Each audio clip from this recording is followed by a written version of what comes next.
전 세계의 기독교 인구가 우리 인구 전체의 33%라고 합니다. 숫자로 치면 21억 명인데요. 21억 명이라는 사람이 예수님을 나의 주님으로 믿고 섬긴다라고 고백한다는 말입니다. 참 많은 숫자입니다. 그런데 우리가 한번 생각해 봐야 할 것은 그 숫자가 아니라 과연 그 21억 명 중에 하나님을 올바로 합당하고 제대로 믿고 섬기는 사람은 과연 얼마나 될까라는 거예요. 물론 예수 믿는 것 자체가 참 중요합니다. 그런데 그것보다 더 중요한 게 분명히 있어요. 제대로 믿는 겁니다. 제대로. 어떻게 믿는가? 어떻게 예수를 믿고 있는가? 우리 믿음의 이유와 우리 믿음의 목적이 과연 나의 삶의 기초가 아니라 과연 하나님의 말씀에 분명히 기초하고 제대로 뿌리 내리고 있는가? 우리가 중요한 것 바로 그것을 살펴봐야 한다는 것입니다. 예수 믿는 모든 사람들이 합당하게 예수를 믿는다라고 우리가 자신 있게 얘기할 수가 없어요. 그 이유가 분명합니다. 우리 주변에 보면 저 사람 정말 예수 믿는 사람 맞아? 라고 하는 사람들이 있을 뿐만 아니라 나도 그런 얘기를 듣고 있는 사람 중에 한 사람이 아닌가, 그런 상황일 때가 너무나 많기 때문이에요. 예수 믿는 사람 맞는가? 나에게도 참 듣기가 힘든 평가하는 말이기도 하지만 그 비난의 말을 통해서 정말 중요하게 잃는 것이 있다면 그것이 무엇일까? 내가 욕 먹는 게 아닙니다. 바로 내가 욕먹음을 통해서 누구의 이름이 더럽혀질까요? 누구의 이름이 낮아질까요? 하나님의 이름이 낮아진다는 게 가장 큰 문제입니다. 죽으려면 나 혼자 죽지 왜 하나님의 그 거룩하심의 그 이름을 더럽히냐 말입니다.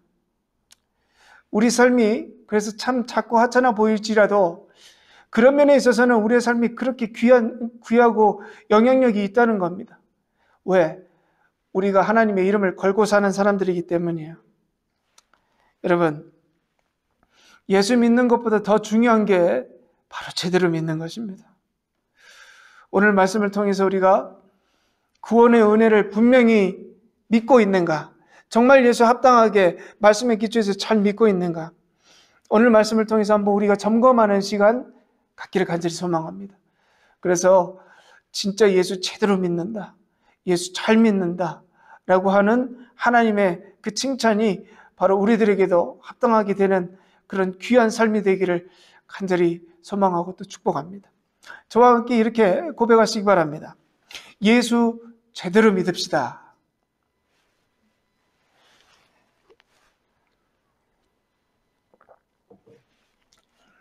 오늘 본문 말씀 또 그와 같은 맥락이에요. 예수를 어떻게 믿어야 하는가를 다시 한번 되돌아보게 하시는 말씀입니다. 예수를 믿는 삶은 어떻게 살아야 하는가는 이제 13절에서 다음 주부터 이제 본격적으로 나오고, 그 전에 히브리서 저자가 다시 한번 점검시키기 원하는 것이 바로 너희들의 믿음의 근본을 점검하라는 겁니다. 당연하죠. 여러분, 집을 아무리 멋있게 주변에 리모델링하고 세우면 뭐합니까? 바꾸면 뭐합니까? 집의 기초가 엉망이면 그거 아무런 의미가 없잖아요. 다시 한번 히브리서 저자가 유대 그리스도인들에게 뿐만 아니라 지금 우리에게도 다시 한번 알려주는 거예요. 너희들의 믿음의 기초 무엇인지 분명하게 세워야 한다. 25절 한번 보시기 바랍니다. 너희는 삼가 말씀하신 일을 거역하지 말라, 이렇게 말씀하세요. 여기서 다시 한번 되새겨야 할 단어가 있는데 바로 삼가라는 단어입니다. 너희는 삼가. 삼가라는 뜻이 어떤 뜻인가? 조심하는 마음으로 살피라는 거예요.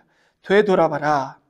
즉 하나님의 말씀을 거역하지 않도록 조심하는 마음으로 너희들의 삶을 되돌아봐라는 말씀이에요. 그런데 한번 우리의 삶을 되돌아보고 또 유대 그리스도인들도 한번 살펴볼 때 하나님의 말씀을 우리가 언제나 늘 잘 지키고 섬기고 거역하지 않고 살았을까요? 우리가 언제나 내가 하나님의 말씀을 거역하는구나, 아니면 내가 하나님의 말씀을 잘 지키고 있거나, 우리가 이거를 언제나 다 알까요? 그렇지 못해요. 그 이유가 있습니다. 우리가 늘 까먹을 뿐만 아니라 우리가 이렇게 기도하잖아요. 우리가 알고 지은 죄, 모르고 지은 죄, 이렇게 기도하지 않습니까? 왜 그래요? 우리가 알고 짓는 죄도 있지만 모르고 짓는 죄도 있다는 거예요. 차라리 알고 죄를 지으면 뒤에 회개라도 해요. 그런데 모르고 짓는 죄는 어떻게 하죠? 하나님께서 너희들이 모르고 짓는 죄는 내가 카운트하지 않겠다라고 말씀하신 적이 있으십니까? 그런 적 없어요. 하나님께서 모르고 짓는 죄를 나는 눈 감고 용서해 줄게라고 말씀하신 적이 없어요. 그것도 결국에는 다 쌓이고 쌓이는 겁니다. 히브리서 저자가 왜 유대 그리스도인들에게 너희들 믿음을 다시 삶을 되돌아봐라, 너희들이 모르는 순간에도 죄 지었는지 안 지었는지 한번 되돌아봐라 말한 이유가 뭘까요? 바로 말씀을 거역함으로 하나님으로부터 받는 그 벌이 얼마나 무서운 것을 알았기 때문이에요. 25절에서 이어서 이렇게 말씀하십니다. 땅에서 경고하신 이를 거역한 그들이 피하지 못하였거든 하물며 하늘로부터 경고하신 이를 배반하는 우리일까 보냐. 여기서 두 가지 경고가 나옵니다. 첫 번째는 땅에서 경고하신 것이라고 나오죠. 이것은 옛 언약이에요. 옛 언약, 즉 율법. 구약 성서에 그대로 기록되어 있어요. 하나님의 율법을 어겼던 자들이 받았던 그 수많은 벌, 상세하게 기록되어 있지 않습니까? 읽으면서도 무서울 정도예요. 그런데 하물며 하늘로부터 경고하신 이를 배반하는 우리일까 보냐. 여러분, 옛 언약을 어긴 조상들도 어마어마한 벌을 받았는데 하나님께서 새 언약, 십자가의 복음을 주셨는데 그것을 배반하고 거역한다면 하나님께서 옛 언약 어기는 것도 큰 벌을 주셨는데 우리가 그거 어기면 그거보다 더 심한 벌을 받으면 받지 덜 벌을 받지 않겠다는 말이에요. 무서운 말씀이죠. 26절과 27절 한번 보시면 그 어두움의 그 형벌이 진하게 묻어 있습니다. 그때에는 그 소리가 땅을 진동하였거니와 이제는 약속하여 이르시되, 하나님께서 약속하셨어요. 내가 또 한 번 땅만 아니라 하늘도 진동하리라. 하늘뿐만 아니라 어디도 진동한다고요? 하늘까지 진동한대요. 온 세계, 그냥 이 지구가 진동한다는 거죠. 그리고 이어서 이 또한 한 번이나 하심은 진동하지 아니하는 것을 영존하게 하기 위하여 진동할 것들, 곧 만드신 것들을 변동될 것을 나타낼 것임이라. 이 말씀이 참 어렵게 표현되어 있지만 제가 한마디로 표현을 해드릴게요. 이 세상에 있는 모든 피조물들을 한꺼번에 제거하시겠다는 말씀입니다. 여러분, 이 말씀에서 조금이라도 희망이 보이시나요? 저는 희망이 보이지 않았어요. 어두워요. 하나님의 말씀을 거역하면 어떻게 된다? 그냥 하나님께서 물수라로 버리시듯 하나님께서 그런 형벌을 우리에게 내리실 것이라는 그런 뉘앙스의 말씀입니다. 저는 사실 이 26절과 27절을 묵상하면서 참 좀 어려웠어요. 그리고 마음이 좀 무거웠어요. 이런 질문이 드는 거예요. 왜 이렇게 무서운 말씀을 하실까? 그렇잖아요. 안 그래도 믿음 지키기 힘들어하는 유대 그리스도인들에게 너희들 이거 안 지키면 진짜 큰일 난다.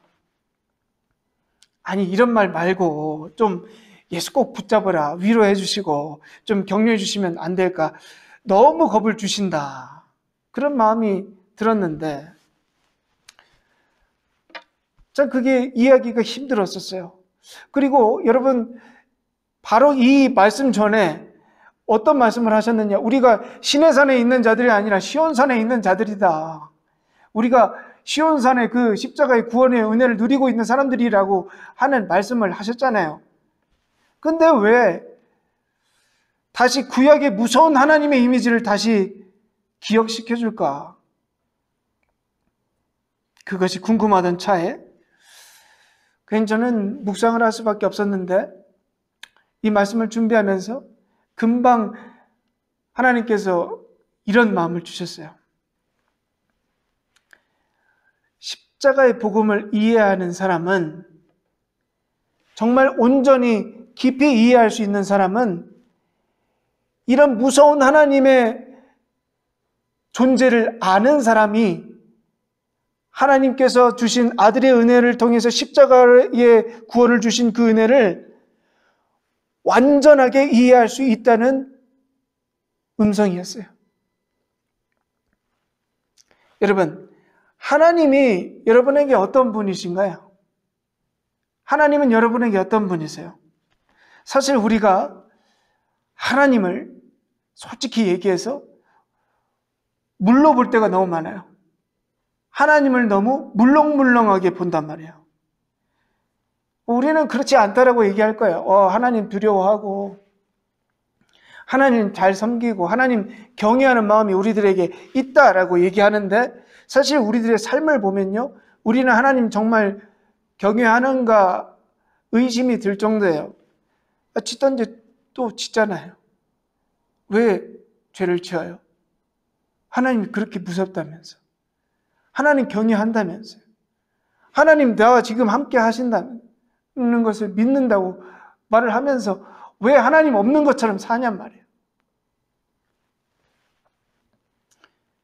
여러분, 사단이 우리의 마음을 교묘하게 흔들리고 우리를 속이는 게 뭐냐? 하나님을 더 이상 두려워하지 않게 만드는 거예요.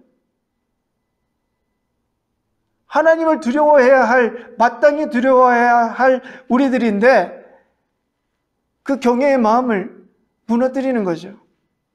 그 예가 무엇일까? 그 예가 무엇일까? 저는 이렇게 곰곰이 생각해 보다가 한 예가 있다면 바로 이런 거라고 생각을 해요. 하나님은 사랑이야. 하나님은 사랑이야. 하나님 사랑이죠. 말씀에 분명히 나와 있어요. 그런데 그 하나님은 사랑이야 라는 마음에서 우리가 어떤 죄를 질까? 하나님은 사랑이니까 다 용서해 주시겠지. 네. 두려움을 상실했어요. 하나님의 말씀, 사랑이라는 것 때문에 하나님의 말씀을 지키는 것조차, 하나님의 말씀을 어기는 것조차 두려워하지 않아요. 이런 말이 있어요. 하루 강아지 범 무서운 줄 모른다.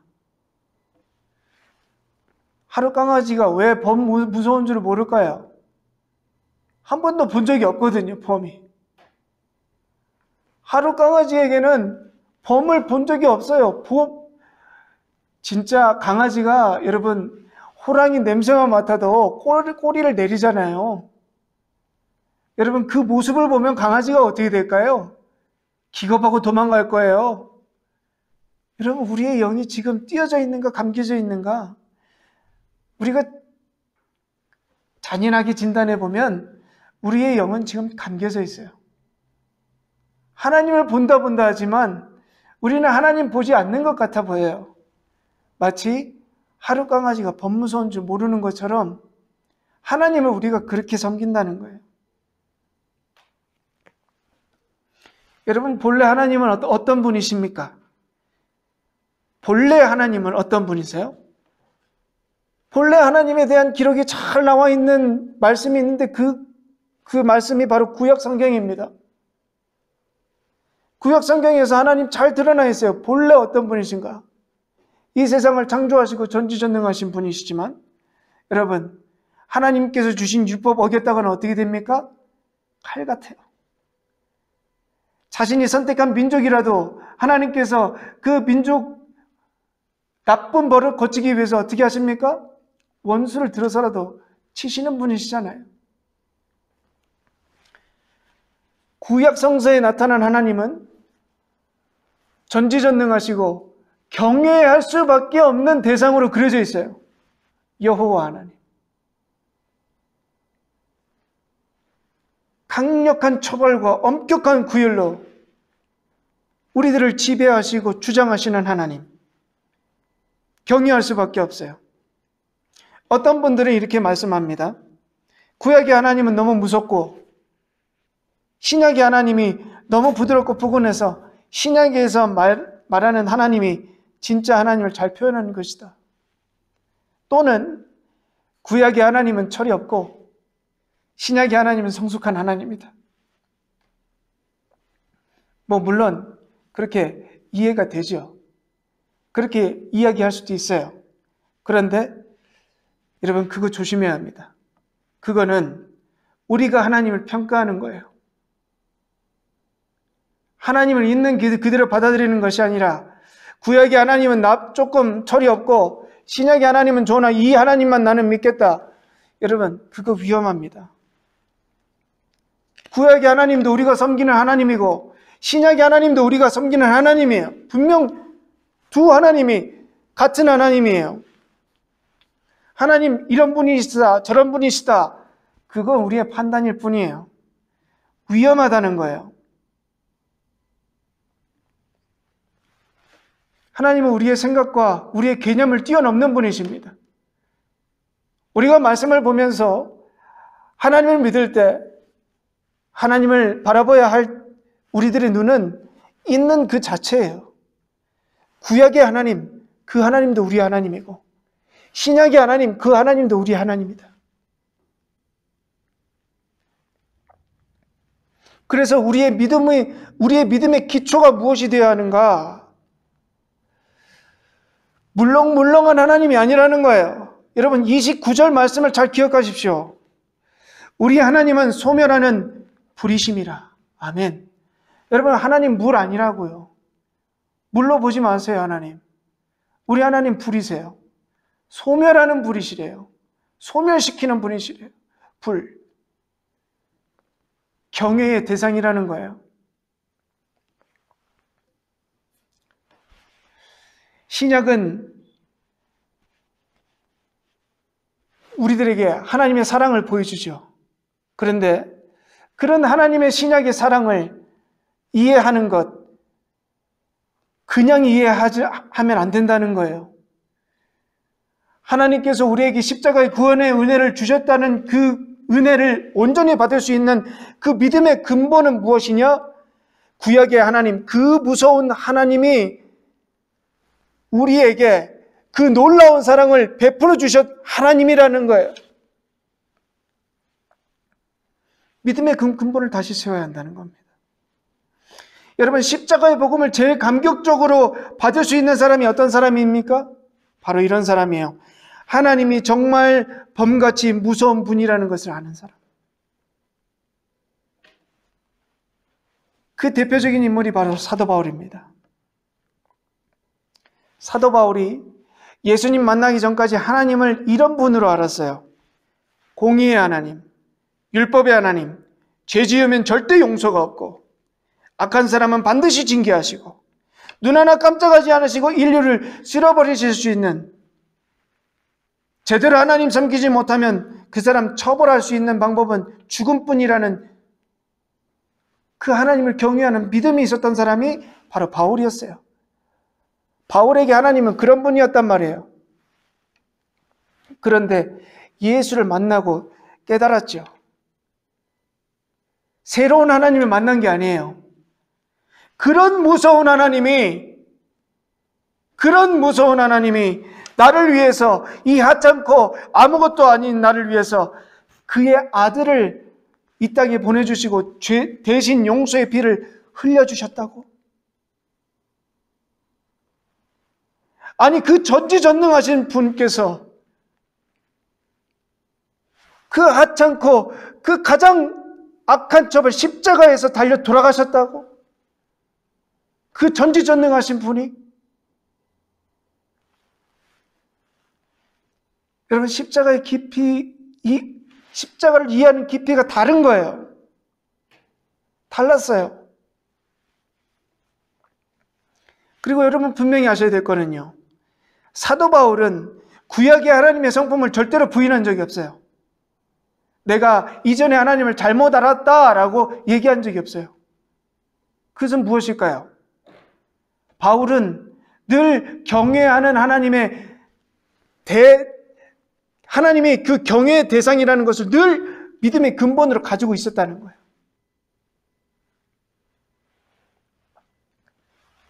그 무서우신 분이 우리를 이렇게 사랑하신다. 여러분, 우리의 믿음을 한번 점검해 봐야 합니다. 여러분에게 주신, 하나님께서 주신 십자가의 은혜는 하나님이 원래 그런 분이시고, 원래 사랑이 막 많으시고, 막 하나님께서 막 조금만 다쳐서 막 미안해 하시고, 원래 그런 분이 아니시라는 거예요. 우리는 하나님을 그렇게 한다니까요. 하나님께서 우리 사랑하시잖아. 사랑하시는데 왜 이것도 금지하시고 왜 저것도 금지하시는데? 여러분, 물론 우리가 다른 신학적인 해석을 할 수 있겠지만, 오늘 말씀에 기초한다면, 오늘 말씀이잖아요. 오늘 우리에게 주신 말씀을 기초해서 하나님을 바라본다면, 여러분, 우리 그거 주의해야 된다는 거예요.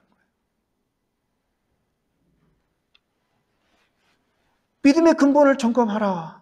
사랑하면서 하나님 두려워하기를 거부하고 하나님의 말씀을 지키려 하지 아니하고 하나님 말씀 거부하는 것 무서워하지 않는 우리들의 모습을 점검할 뿐만 아니라, 히브리서의 저자가 전해주고 있는 유대 그리스도인들에게는 사랑 얘기하면서 너 십자가의 복음을 버리려고 하는 너희들의 믿음을 다시 한번 점검하라는 거예요.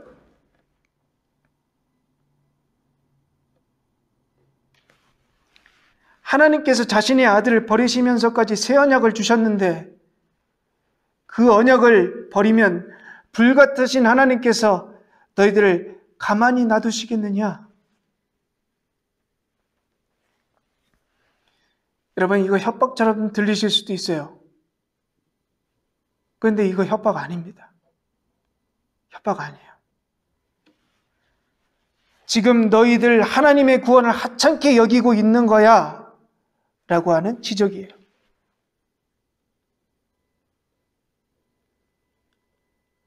우리가 정말 하나님의 구원, 십자가의 구원을 정말 귀하게 여기려 한다면, 여러분, 하나님 경외하는 것부터 다시 세우세요. 하나님 경외하는 그 믿음을 다시 세우면 온전히 십자가 믿을 수 있다니까요. 그런데 십자가 다시 취했다가 버렸다가 취했다가 버렸다가 죄 지었다가 말았다가, 우리의 경외함의 근본이 지금 엉망이라는 거예요.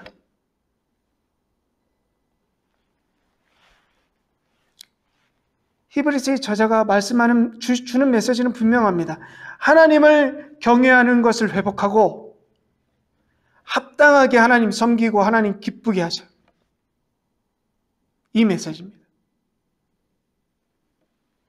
그 구절이 바로 28절의 말씀이에요. 그러므로 우리가 흔들리지 않는 나라를 받았은즉 은혜를 받자. 이로 말미암아 경건함과 두려움으로 하나님을 기쁘시게 섬기자. 아멘. 무엇이 필요하다고 합니까? 경건함과 두려움으로 하나님을 기쁘게 섬기자. 기쁘시게. 하나님의 기쁨을 위하여 살자.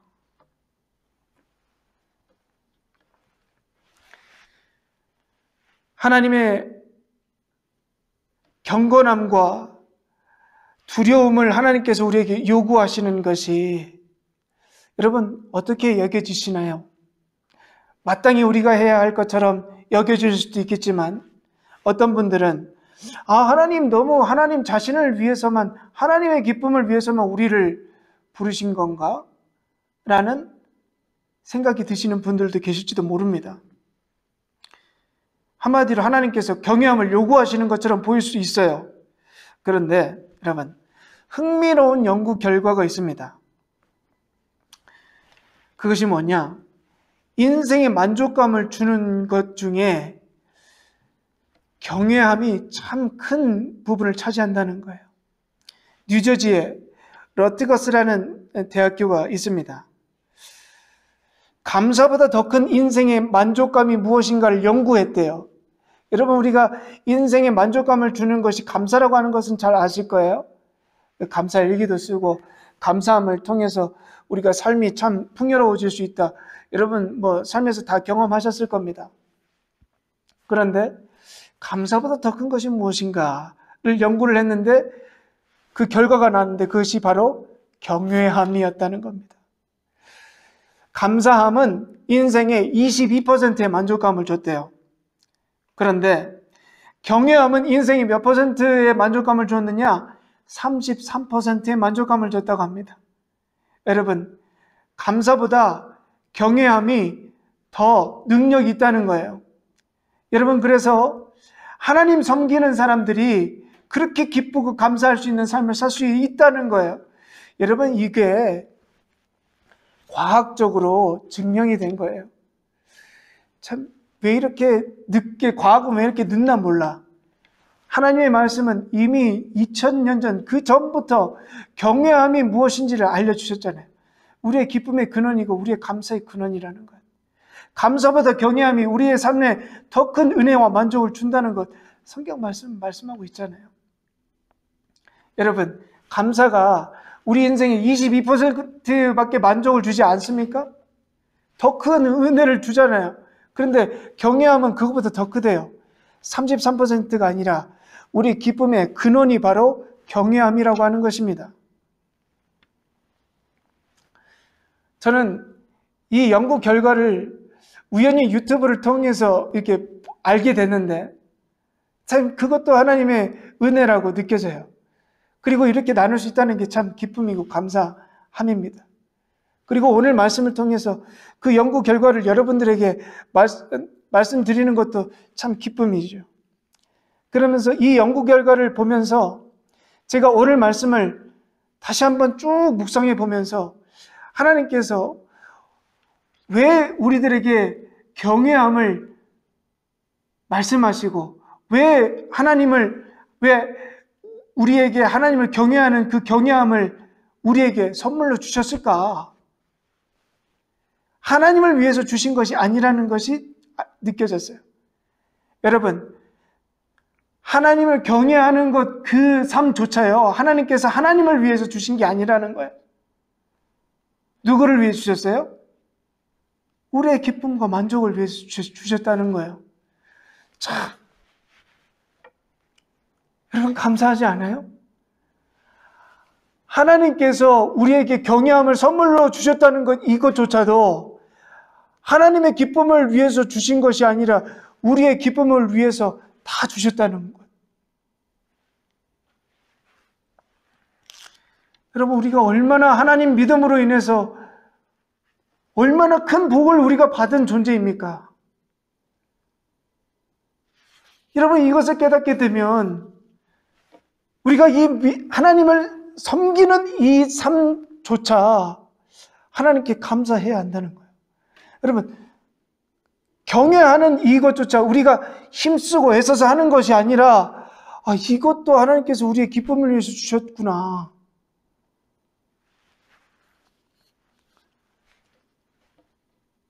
다 하나님께서 우리를 위해서 주셨다는 거예요. 하나님께서 우리를 창조하시는 것이 무슨 이유냐? 바로 우리에게 복 주시기 위해서. 우리 하나님이 그런 분이시라는 거예요. 경외함이라고만 보면 하나님 무서운 분이시고 참 우리에게 믿음을 요구하시지만 그런 분이 아니시라는 거죠. 그리고 그 구원의 상징이 그대로 있잖아요. 그 감사에, 우리가 감사할 수 있는 상징이 그대로 있잖아요. 바로 십자가 아닙니까? 여러분, 십자가 하나면 다 끝난 거 아니겠습니까? 여러분, 하나님께서 우리에게 경외함을 선물로 주셨어요. 경외함이라는 것. 우리가 하나님 믿고 하나님을 경외할 수 있는 존재라고 하는 것, 그 자체가 기쁨이고 감사라고 하는 것. 여러분, 그런 하나님을 우리가 어떻게 버립니까? 그런 하나님을 어떻게 우리가 부인합니까? 여러분, 잘 믿어야 돼요. 그래서 하나님 경외하는 것 우리가 다시 한번 잘 세워서요. 말씀에 뿌리를 두고 온전히 잘 믿고요. 이 믿음 끝까지 지키고 나아가서 하나님께서 우리에게 구원을 온전히 이루어 주셨을 때 우리가 기뻐하고 감사할 수 있는 자들이 될 것입니다. 여러분, 이렇게 고백하십시오. 우리가 잘 믿겠습니다. 하나님 잘 섬기겠습니다. 하나님 우리에게 경외함을 주셔서 참 감사합니다. 그 은혜로 항상 감사하고 기뻐하는 저와 여러분 삶이 되기를, 그리고 경외함으로 하나님 온전히 잘 섬기는 믿음의 권속들 다 되시기를 주님의 이름으로 간절히 축복합니다.